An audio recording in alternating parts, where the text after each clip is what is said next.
Just first off, just to thank you all for coming to our first speaker series of the season. I can't believe that May is already here and June is almost on top of us. This is our 71st season since Lydia Doan Newcomb decided that Wellfleet needed to have a historical society. And she pulled it together and was able to start the whole enterprise. And if it weren't for Ms. Lydia, we would not be here today. And just to let you know that volunteers are always needed and much appreciated. So we would love to have you join any of our committees. Also, we would love to have you be part of the museum and being a docent. And it's very flexible. You can do certain days and Cheryl works her magic and it all works very well. But I just want to highlight a couple of things that are going to be coming up. One highlight, which unfortunately is sold out, is our May 21st film of We're Still Here. With Linda Coombs. That was very popular the first time that we were able to air it. And again, it's popular and is sold out. We'll have to see about if we can reschedule that again and be able to have more people get to view this really interesting film. And then also to have Linda be the precipitator of the discussion about the film. And then May 25th, we have a walk from the harbor to the site of the first meeting house and also burial ground. And that's going to be left by the Wampanoag Nipmuc historian Marcus Hendricks. And that's on May 25th. And it's limited to 26 people. I did check this afternoon and there is still space available for that. And that's $22 per person and you can sign up for it on our website. The June 15th speaker series will be with Don Wilding and it will be on shipwrecks, which I know he will probably hit upon the Castagna and the Witta and many other of the shipwrecks around Wellfleet and on the Cape.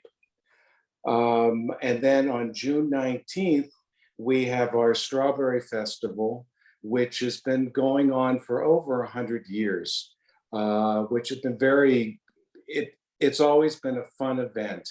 The first time I ever went was when it was held at the Ryder House on Gull Pond Road, probably 40 years ago. And it was always fun to go to the Strawberry Festival and see your neighbors. And we're going to be holding that again at June 19th, which is Father's Day. It's at 2 p.m. and it's going to be held this year on the plaza in front of the museum. We held a wonderful event there in April, which was the Banana Bash, and very, very successful and a lot of fun. And it worked very, very well. So we're going to do that again. So please join us, Father's Day, 2 p.m. And then also our walking tours will begin. And Dwight, do you know when they're going to start up again? Oh, well, mine starts either last week of June, first week of July. July. Yeah. And so as soon as the museum starts up. And the museum will be opening the last week in June. And the walking tours, we have a downtown walking tour. We have a cemetery tour that Dwight leads. It's a fun job. I went on it last summer and it was extremely informative. And it was sort of fun to see your neighbors as you're walking around the cemetery. And other than that, I'd just like to introduce my friend and cohort and past president of the Wellfleet Historical Society and Museum, Dwight Esty. He's a wonderful knowledge of all things Wellfleet, and I will leave it all up to you, Dwight. Don't go too far. I'll be right here. I may mute my, or may fade into this background. Well, again, thank you everyone for coming. And I hope that with the heads up that I gave you, you might have some stories that you've been thinking about that would fit into this idea of iconic Wellfleet.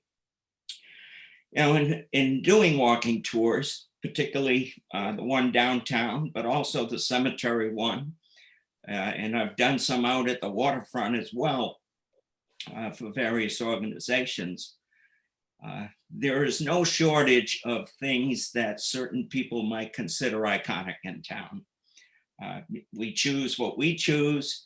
When we give our walking tours, you choose what you choose when you bring friends into town, when somebody stops in and wants to see what the real Wellfleet is. I'm sure that everybody has something else or something different on their list. But I do want to start with one that the museum had come up with. And that was the Chatham Historical Society did a Main Streets of Cape Cod. And they contacted us and wanted to know what was iconic on the main street of Wellfleet. And we chose the Congregational Church. It is something that you see from a lot of different spots in town.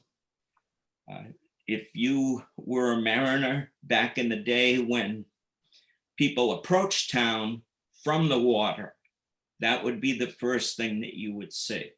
That would be what welcomed you to Wellfleet. But we've got Brad here, and he's got some knowledge of the history of that, and especially the upgrades that have just been done to the town clock. And so, Brad, just tell us a little bit about the Congregational Church and the steeple.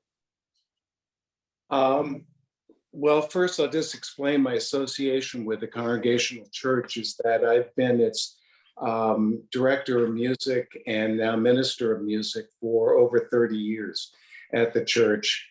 And I have the privilege of playing a 1873 Hook and Hastings tracker organ that is one of the finest examples of 19th century organs on the Cape. We have a few, but this is one is particularly special. But in terms of the church and in terms of the beginnings, it sort of begins with that old cemetery on Chequesset Neck Road. That's part of the walk on the May 25th. That was the first meeting house. And in terms of being a town, you had to have a meeting house and you had to have a clergyman. And that's one of the reasons that Wellfleet didn't get theirs for quite some time, because Eastham didn't want to let go and they wanted us to be part of it. And finally we did 300 and some odd years ago, able to set up our own parish and our own church. And that happened out on Chequesset Neck. The second parish house was up on Route 6, sort of where the mobile station is, actually where Route 6 goes right through, because the cemetery is right behind where the church would have been positioned. And then in 1850, they decided that the church wasn't large enough, not for the congregation. And that's the one thing that I think people have to understand, is that it was really meant for, and it was used as a meeting house. So it had to be large enough to be able to fit the inhabitants of Wellfleet into that space. And unfortunately, in some ways, it's very difficult now because we have a small congregation and a large building. And it's really hard, especially in antique building. It's really hard to keep that going. But the church was built in 1850, and in the late, mid to late 19th century, the Wellfleet was fairly wealthy, mainly because of all the shipping that was going on and the fishing and the whaling. And so they decided they were going to spiff up the meeting house. And one of the things that they did is they jacked up the floor. It used to be higher inside, and they jacked up the floor and they took down the side balcony on both sides of the sanctuary and just kept the balcony in the rear. And that allowed them to add a little niche on the back of the church where they could put the organ. And they changed the style, which was the usual sort of stark white pews, and they put them in what's called the Akron style, which is in a sort of circular position. And the building itself has gone on under some renovations as time gone by, but is pretty much intact. We were always fighting the weather and fighting things. And this past year, we had to put a lot of energy and effort into the rebuilding of the steeple. And that was something that there was a lot of rot that needed to be dealt with. And also the clock and the chimes, the ship time chimes. And I should note that the clock and ship times are owned by the town of Wellfleet.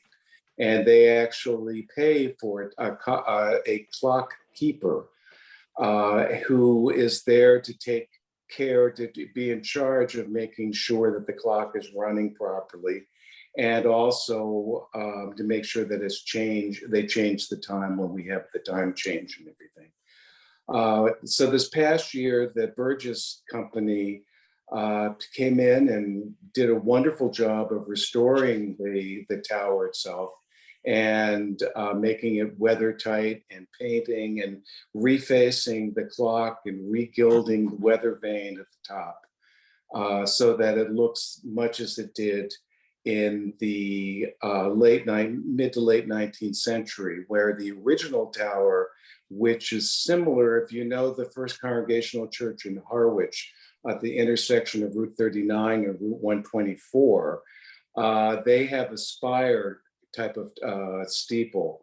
And that was what Wellfleet Congregational Church originally had, but then during a hurricane, it blew over and they decided that they needed to build something that would be a little bit more substantial considering the winds that we get up there on the top of the hill. And I don't know if anyone has any questions, but that's just sort of in a nutshell. The stained glass that I was thinking, you know, L.D. Baker would have been coming into town looking at that steeple. Drusilla Laha, when she used to take her small sailboat up to Boston and back to resupply for her store, that would be the first thing that she would see. But also Samuel Waterman Kemp, which brings to mind that special piece of stained glass that you had. Excuse me. Yeah, it's a beautiful piece of stained glass. We unfortunately, 4 years ago, ended up having a really bad windstorm, and one of the trees around the parking lot blew down and did some damage to the window. And so we had to have that repaired. And naturally, of course, the insurance didn't cover it because, you know, wind damage on Cape Cod, forget it, they run the other way. So we ended up having to raise the money to fix that window. And it's interesting how that window is put together because it's put together with layers of glass. I always thought it was just one sort of simple piece of glass, but it's not. It's series of pieces of different colored glass, and that would give sort of the depth to the window itself. And it is a Tiffany window, and probably the number of the other ones are Tiffany windows as well. But they came in much later. They would have come in the first decade of the 20th century. Maybe the end of the 19th, but beginning of the 20th century is when the windows were put in. Some of them are dated, some not. The Kemp window, I don't think is dated, but I think the one across the way from it is. And, you know, beautiful piece of glass. Two of the people that said they were going to be here tonight, and I don't see our members of the your congregation.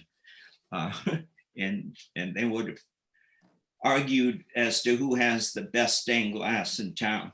And of course, being down at the Methodist Church and being proud of our stained glass and having done a history of the stained glass there, it's always a lively discussion. But that Samuel Waterman piece is exceptional. We agree on that. No, definitely. And as far as churches go, as long as we're iconic Main Street, we do have the Methodist Church a little bit lower down on the hill. And the original one there was built in 1843. And so it was the first one right on Main Street. But it burned down in 1891 and was replaced. So the Congregational Church is the oldest church on Main Street, because the Methodist Church had been struck by lightning and burned down. It was an actually February snowstorm lightning strike. So strange occurrence. And let me just change one thing. And oh, there we go.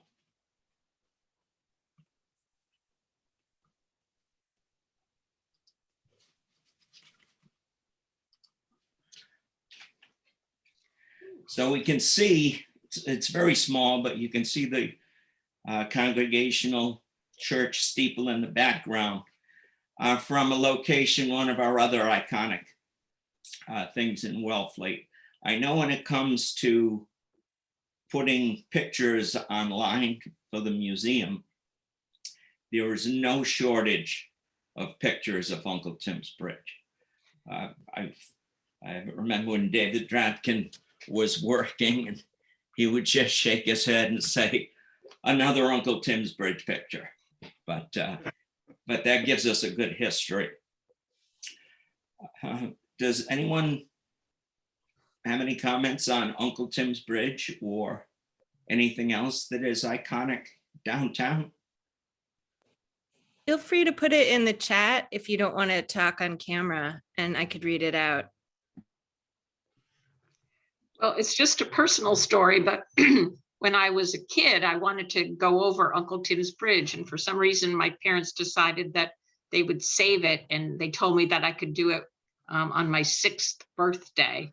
So I remember my dad walking me over Uncle Tim's Bridge while I was wearing my new Annie Oakley outfit with my hat and fringe skirt and pistol, and being so excited to finally be able to go over Uncle Tim's Bridge for the first time.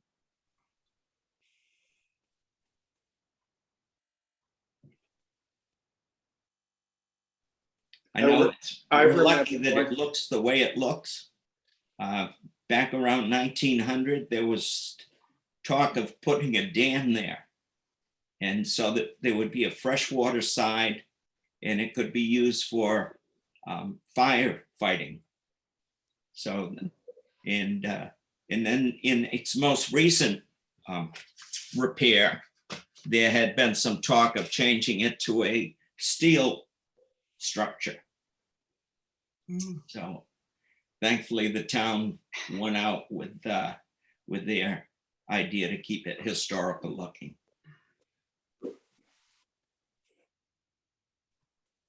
Is there any truth to the rumor that at one time horses and wagons could cross it? Well, I tried to get my horse to go across it, and it was probably one of the stupidest things I ever did. Obviously, horses wouldn't like a long type of thing like that. It probably reminds them getting into a big trailer or something. But I know trying to get, my horse was very much of a, she wasn't easy. And she definitely wasn't easy when I tried to get her across the bridge. I think I gave up and tried to see if I could go around, but then it was the muck. And I didn't have, had I known then what I know now, about bog booties and horses. I could have maybe gone up to the Historical Society and borrowed a pair of bog booties and got the horse around the marsh, but I just gave up.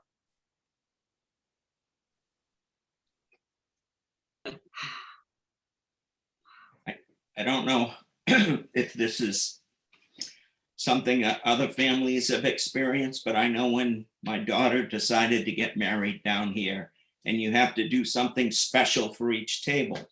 And that was one of the tables was the Uncle Tim's Bridge themed table, because in all of their dating time in Wellfleet, that was one of the favorite spots to go, is to go out and stand in the middle of the bridge and watch the crabs and the fish and ponder your future. What else do we have that's iconic in that area of town?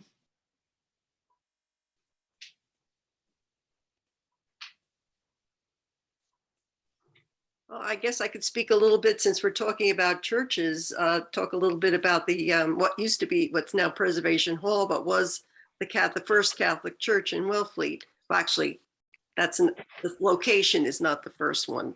The first church was where the mobile station is out on Route 6. And that was actually dismantled, and the lumber for that moved to the Main Street location. And the Catholic church was built there from that original church where the mobile station is. And that's why the Catholic church, the Catholic cemetery is across Route 6. Most people don't realize that's the reason for it. So it is an iconic church, particularly because it was built by immigrants, Nova Scotian immigrants for the most part, because they were Catholics. The history of the Ku Klux Klan in Wellfleet is not very well known. And they suffered. They were considered papists, and the idea of moving a church to Main Street was not something that was too encouraged. And there actually was a cross burning on Cannon Hill the night before the church opened. And that story came from Clarence Bell's wife. It's in the archives of the Historical Society. But maybe as much as the church is iconic, the doors of that church have become iconic. And I suspect that most people here know the story of the itinerant carpenters, Jonathan Kendall and his partner, who were given permission by the pastor of the Catholic Church to camp in the backyard. And in return for payment, they offered to carve doors for him. And the pastor, looking for something to celebrate the bicentennial in Wellfleet, gave his consent to do that. And so we have the doors on the Catholic Church there today. And I think they have become an iconic part of Main Street, Wellfleet as well. And they've just been refurbished, as a matter of fact. So we've hit all three churches now. And I did talk, I didn't realize it's a neighbor of mine that repaired those doors. And so it wasn't her usual thing. She does more art repair than building repair, but those are works of art. So. Oh, absolutely. And just before we jump away from churches, I was thinking when Brad was talking about the clock, again, that strikes ship's time, and the fact that so few people who are visiting understand it and think the clock is broken. They have no idea what's going on with that clock. But it's unique Wellfleet. And so sometimes you can't see those iconic images, but that's one you can hear from a lot of different spots. I know when I'm up giving a cemetery tour and I'm over near Duffy Gardner's grave, and he's the one that built the first mechanism to strike the ship's time. And I like to time it when things work right on the half hour so that we can hear his ship's bells chime when I'm talking about his history. And let's not forget that Town Hall was once a church also. Right. It was the South Wellfleet Second Congregational Church. And I think it's iconic because to me, it represents the best of Yankee practicality. They saved that structure. The DAR was very responsible for it, brought it into town and took some time to figure out how to place it and what to do with it, preserved it, but now it's clad in aluminum siding or some variant of that. And I think that's a good thing. To me, that shows Yankee practicality, respect for history, but nobody wants to have to paint that thing every 3 years. And I think that's the best of Wellfleet's practical sensibility. Although there's the other side to that, David, because I would love to see the siding taken off the Congregational Church, because it's ruined the very front of the church, which is shiplap. And the shiplap construction was very unique to Wellfleet. The house that Joe Lima owns, and I assume still lives in, it's on Route 6, going towards Truro on the right-hand side. It's very hard to see now because it's really overgrown and you can't really see the front of the house itself. But the house was shiplap as well. And it very, very unusual. And I think that probably the Wellfleet Church is the only one that I know that is shiplap. And my dying wish is to have this aluminum siding ripped off the church and to expose what is real and to really put back the shiplap siding, because it's really spectacular. It glistens in the sun. Maybe a storm will take care of that for you. Oh, it's working its way. It's every bad storm, we find a piece of siding here and there. And I can That's say, thank you, Jesus. same thing with the Methodist Church. You know, where every big windstorm would pick up pieces of the siding, have to replace it. Yeah. So maybe what'll happen is all blow off and then we can go back to the way that it originally looked. We can dream. Yeah.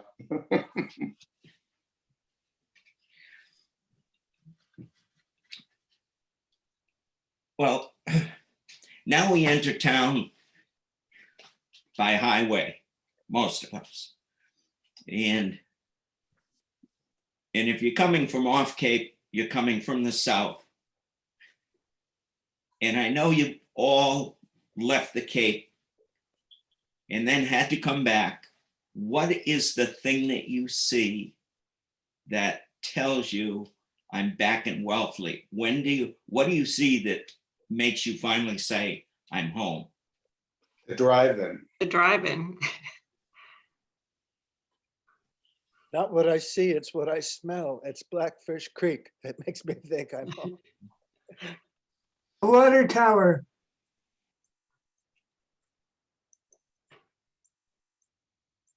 Yeah, and I missed the opportunity when that water tower was changed over by Marconi. That for a while there, both of those water towers were there. I never took a picture. And if you were coming down Ocean View Drive from the north, facing south, that road lined up perfectly with both of those water towers. And I kept saying, someday I'm going to have my camera with me and I'm going to take that picture. And then one day I was driving down and there was only one water tower. So that's, boy, in the early 1900s, we also would have had Marconi Station to look at, because that was visible from in town. There were different spots in town and you could look across and see that. So that's how tall it was. Plus there were no trees. Well, I know what my two, I could go by the drive-in and yeah, I know I've entered town when I hit the drive-in. And then, of course, it'd be the South Fleet. But then there was the general store. And because I worked at the general store for 20 years for Wally, you know, that was the place. And it just had this vibe to it. That not only did you need it, but it just had that welcoming, come in, you know, the floors were dirty, even though we swept them every day. There's old wood floors. You'd put the sweeping compound out down at night and you'd sweep it, but you know, all the sand that was tracked in every day. There was a phone booth out front and there was a line at that phone booth. I know for years we lived down here summers and I tried to never get a phone. It was so nice to live down here and not have a phone, but we eventually got one. But there was the phone booth. There was in front of the bait shop, there was a bench there. And that bench finally started to fall apart and Wally was going to throw it away. And I took the bench home and rebuilt the entire thing because I just couldn't imagine having a bait shop without a bench sitting out front. And I worked in the bait shop, but then I mostly worked in what we call the middle room or the rubber room. So every day my job was to hang out those rafts. So you would see all the rafts, work on all the bikes for the bike rentals. We had the ice machine. You could tell what month it was by the people that you saw. So it would be June if people were asking for glacé and NAFTA, because that was the Canadians coming down in June. And then every year I would wait for the first person to ask me, how much further is it to Cape Cod? Because they had not seen the ocean yet. And it couldn't be Cape Cod if there wasn't an ocean. And I would get that every year. How much further is it to Cape Cod?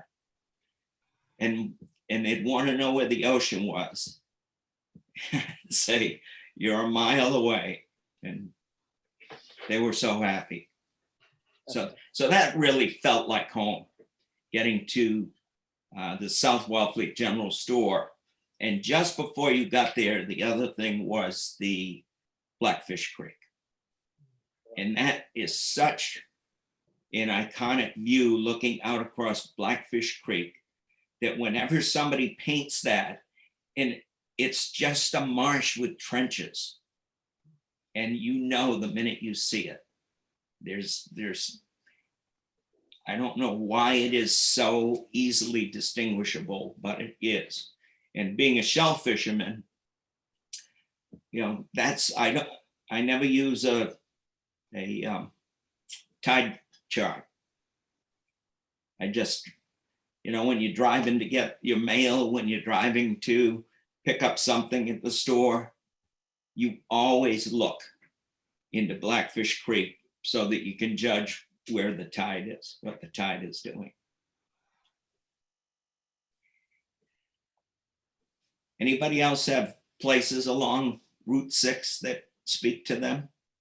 Well, you mentioned the drive-in, and that was my first job, working in Don's Patio Restaurant by the miniature golf course. And to me, it's iconic because I really got some inkling about the nature of the town. Everybody I met who worked there, Blocky Burgess, had another job. He worked for the DPW, but he was also the proverbial cop who would come in looking for a piece of pie in the kitchen. Carol Dunn was the hostess, and she was the police dispatch person. And this is very typical of Wellfleet, that people wear a few hats. And I got to see that firsthand. So that was my experience with the drive-in. I was going to mention one of the iconic things for me is when you turn off of Route 6 onto a 2-lane road. You leaving the highway and things quiet down, you can't go as fast. And I think one of the things that upset me last year when that clearance happened at Old Wharf Road, which is the road we turn off of when we get to the Cape, was losing all the visual cues when they cleared that lot. That made it just seem different. And I'm sure that happened for a lot of other people who were upset about the clearance as well. So, but picking up on what David said, I worked at the drive-in too when I was holding more than one summer job. And I remember helping make the popcorn and cashiering at the refreshment stand on Wednesday nights.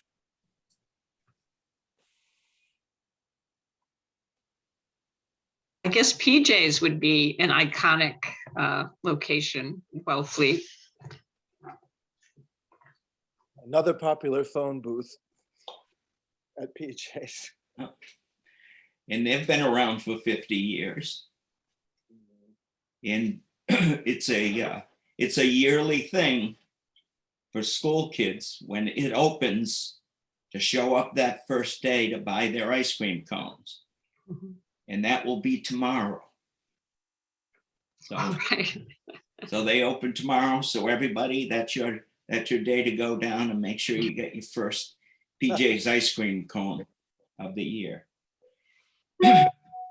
And I so much wanted their chowder recipe because it was different than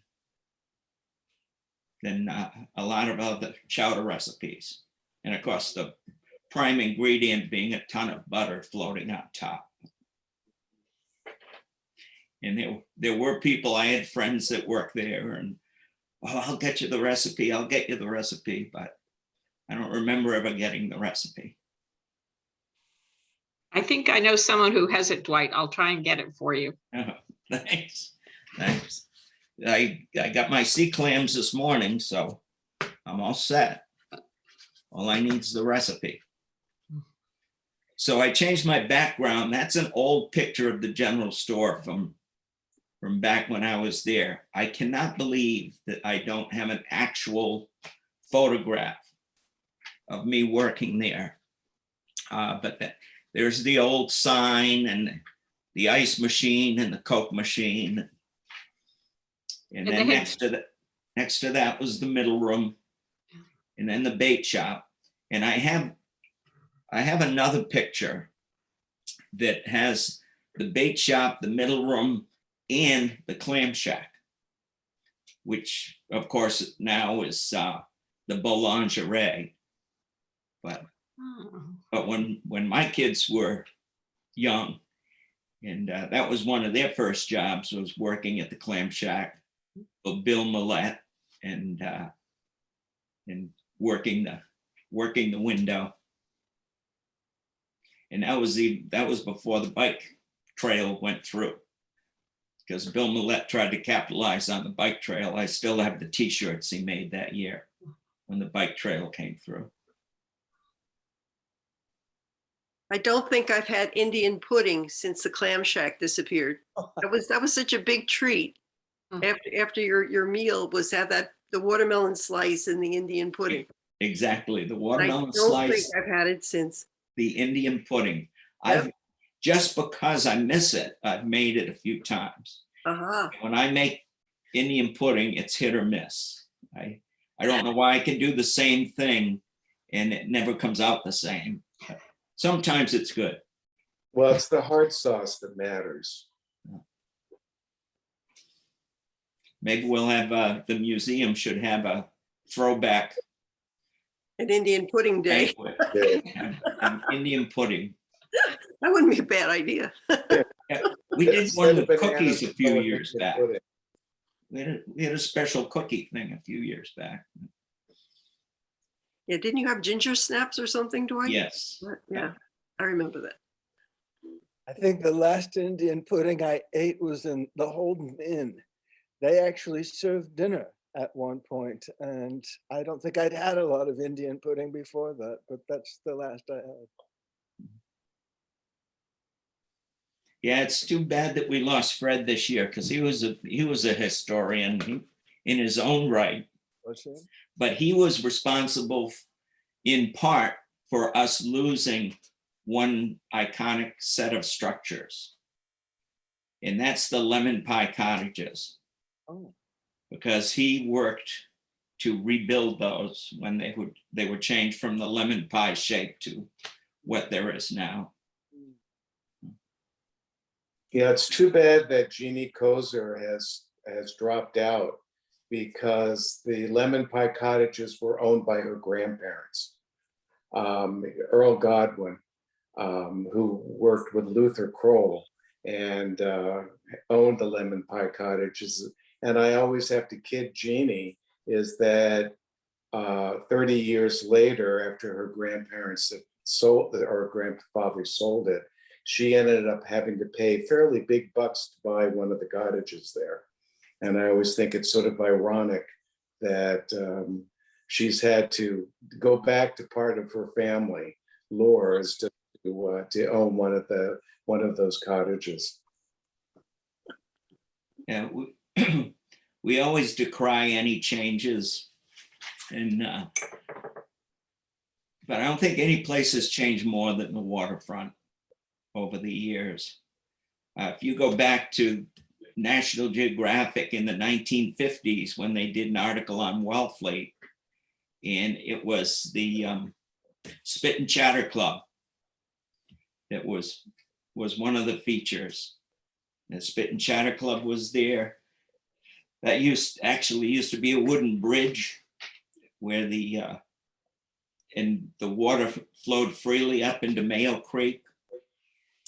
That whole area would be flooded, and that's before Kendrick Avenue was even there.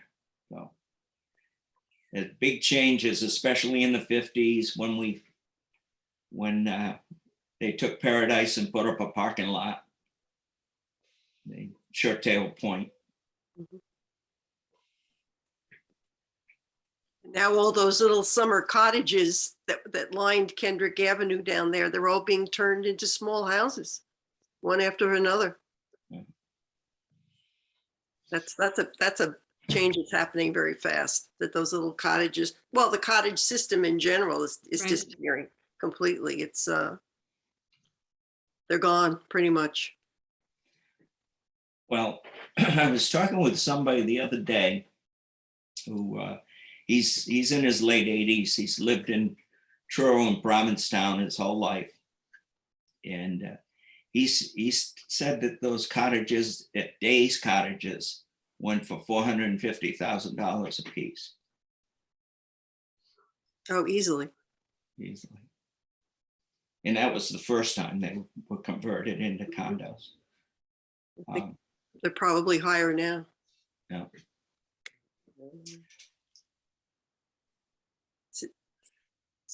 before we leave off foods and iconic places, Aesop's Tables was sort of iconic because it was the fanciest restaurant in town. And in my family, it was where we learned to behave in public. If we could sort of pass the test, then we could go out to Aesop's Tables again. And Brad and I have reminisced about how dashing the waiters were. It was almost a requirement that you'd be extraordinarily handsome to work there. Thank you, David. I was a waiter for 11 years. There you go. There you go. You passed the test. But the other thing is, I have That's where I met Dan oh, wonderful. Oh, see? 50 some odd years ago. Congratulations. Eric Winslow waited tables there as well. Oh boy. Yeah, Well, Eric. another good looker. But I have the recipe for their infamous salad dressing, but it is in such a large quantity that I have never dared to make it, done the math to break it down. So that could be an historical society project too, if we'd like to make a huge vat of salad dressing together and then sort of spread it around. Well, Dan worked in the kitchen, so I think he could help. He made that salad dressing, I can't tell you how many hundreds of times, before he realized he could make a lot more money waiting on tables and not be Oh. stuck in Oh, the kitchen. And also the raspberry, the cream cheese mousse with raspberries. I would always order ham Florentine, Team. something I liked a lot. What about death by chocolate? Nice too. Well, for talking about iconic restaurants, I think the Lighthouse had to qualify. Oh, absolutely. Absolutely. And the lighthouse is still up on that building, but it's not. Like the lighthouse. It's not the same. In fact, I go back to when they stopped making those blueberry muffins. And Sunday mornings, you had to go get their blueberry muffins. Yeah, they were good. Those were good. That was my Sunday morning job. Wednesday night at the drive-in, Sunday morning at the Lighthouse. Oh, My friends Howard and I would practice being adults by sitting in the bay window and smoking Marlboro Greens. And we thought we were hot stuff. But actually, the Lighthouse kind of intimidated me for a good long time because you would walk in and it seemed, you know, the whole sort of counter of guys would like turn around as you walked in the door. It was like, and give you the once over. It was like, whoa, I don't know about that. So I've gone through different phases with the Lighthouse. Do miss it. But downtown Wellfleet was a different place too then, because there were all kinds of different little places like Tween the Tides. And that was the place to go and get ice cream. And then you had for years the Penny Patch, that whole thing with the penny candy, and it really sort of, and then Alice's Restaurant, to go back even further. When the square dance was behind Town Hall, it was a big night for kids Yeah, it to was. go there and then go to the Penny Patch. You know, it was almost like you ruled the town, like you felt on Halloween or something. It was wonderful.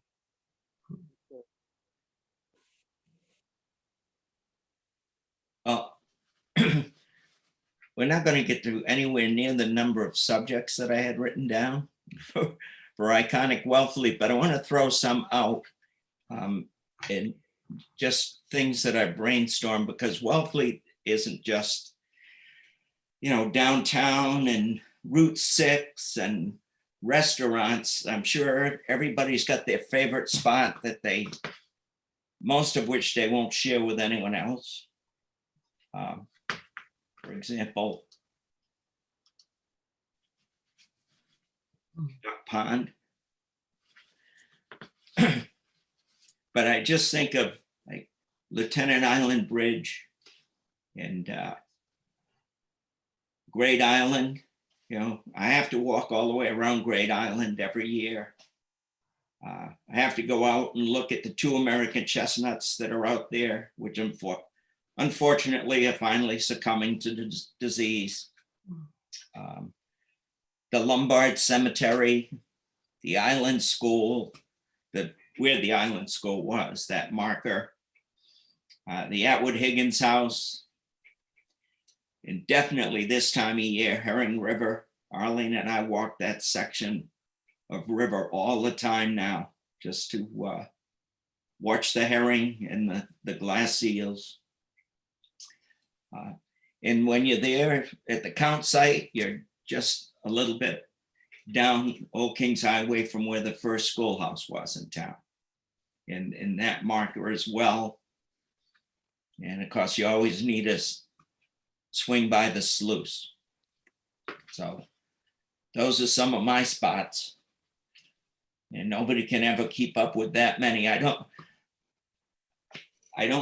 worry about telling people, because most people are too lazy to do those things or have difficulty moving, unfortunately. But you know, it's there's a lot of Wellfleet hidden back there that I'm sure people love. The Cedar Swamp is sort of nice in that way because it is easy to traverse but still has that mysterious air. I love that.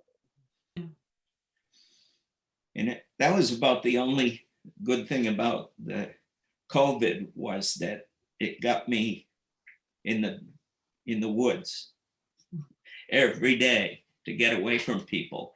And I could not believe the number of people that would go to that Cedar Swamp Trail. Really? That was packed during weekends, during COVID. It's been a while.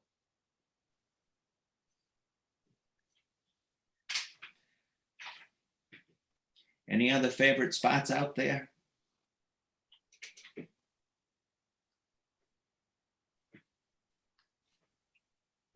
I know I've got some quiet people that I know have stories. I think some of the ocean beaches, have to be favorite places. My family always went to Newcomb's, but, people have their favorite beach that they go to.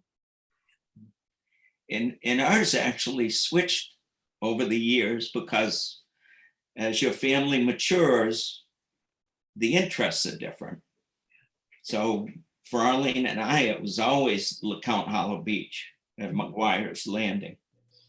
And back then, it was actually gradual to get down to the beach, because we had this huge 6-foot inner tire from some big machinery. And we would just roll it down the hill to the beach. And when we were done, we would roll it back up and throw it in the back of my pickup truck. But then when the kids were young, it had to be Newcomb Hollow, because that's where most of the kids in town were going. And then when they became surfers, you had to go to White Crescent. So Cahoon's was always like secondary, which is amazing, because so many people that I talk to that only come here for a week, that's where they want to go. They go That's to, probably because of the beachcomber. Beachcomber. they go the beachcomber. I saw last weekend, I ran into somebody that I ran track with in college. And he says, "Oh, I go to Wellfleet every year." I said, "Where do you go?" He says, "I go to the beachcomber." So, I think I went there once.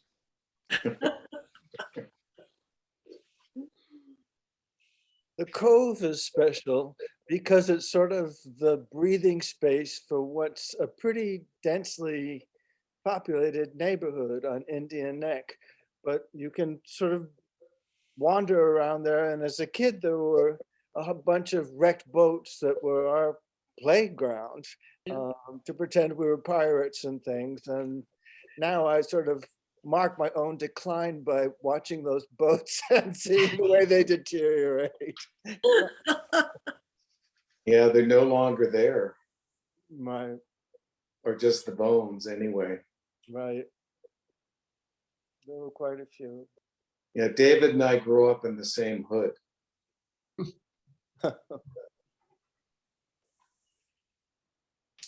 Well, we love this place, and we all have different interests, but it doesn't make it any less special, no matter what your interests are in town.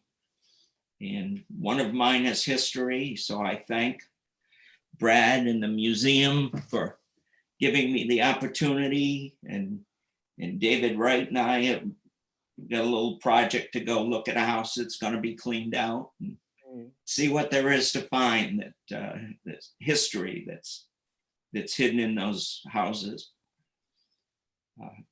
So I hope some people will get a chance to visit the museum this year. Come and take a cemetery tour with me, or take a tour of the town with someone. It's always good to look at something through somebody else's eyes. And every time I do a cemetery tour, I learn things from the people that come and take the tour with me. They've always got stories as well. So I appreciate you coming. Any last words? Brad or Jennifer or anybody else? I'd just like to thank you. I think it's been a very nice, interesting evening, and I look forward to a cemetery tour with you. Good, Mary. I can't wait to have you out there. I'm sure I'll learn things from you. Thanks. And it's just to say, please come and visit the museum this summer. David is very involved with our collections committee, putting together a whole new exhibit about working the water. And it's all about how the water has become a part, or is a part, of Wellfleet, beginning with indigenous people going all the way up to today. And it'll be a fascinating exhibit, and it will sort of coincide with our other exhibits that having to deal with Native Americans and the Wampanoags. So please come and visit us. We'll be opening up end of June, and I know that David and Carol have been particularly hard at work at this exhibit. So please come. Please do. And tell us your stories, because as people have been saying in the past minute or so, it's so much fun to get this firsthand in-person knowledge. And I see the museum very much that way, as a forum for the exchange of knowledge. We're there to make presentations, but I've learned so much simply by being there and listening to what people have to say. And I really think that's a vital function of the museum, to be a forum for that exchange of information.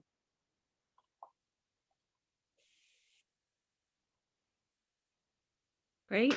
And so far, the rest of the speaker series is in person. Fingers crossed that we'll be able to keep that up. So stay tuned for that as well. Right. And thank you, Jennifer, for putting this all together. Of, We of appreciate it. course. Always. We love our partnership with you. Thank you and good night. Good night. Good Good night. Thanks for doing this. It was great. Thank you. Good night. Good night. Hi, Pam.